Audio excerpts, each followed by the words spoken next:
Tia Ciata, la femme sans qui la samba n'existerait pas. Si la samba est arrivée jusqu'à nous, c'est grâce à une femme dont on parle presque jamais. Son nom c'est Tia Ciata et son histoire est fondamentale.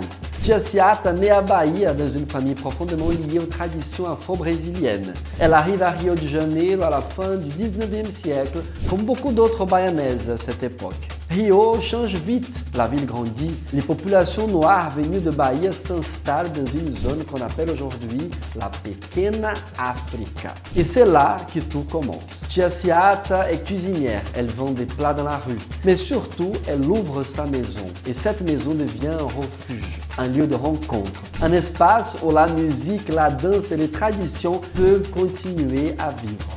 Dans la cour, on danse, on chante, on joue des percussions. Et à l'avant de la maison, on joue de la musique plus calme, plus acceptée, plus tolérée. À l'arrière, là où les regards ne vont pas, la samba prend forme. Et ce n'est pas un hasard. Tia Ciata est aussi une femme de religion. Elle connaît les rituels, les chants, les rythmes.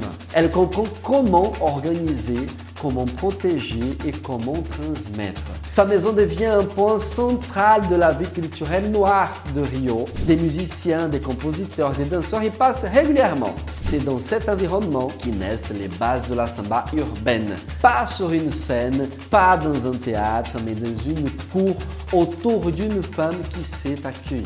Et le plus important, c'est ça. Tia Ciata ne cherche pas la lumière, elle crée les conditions pour que d'autres puissent exister.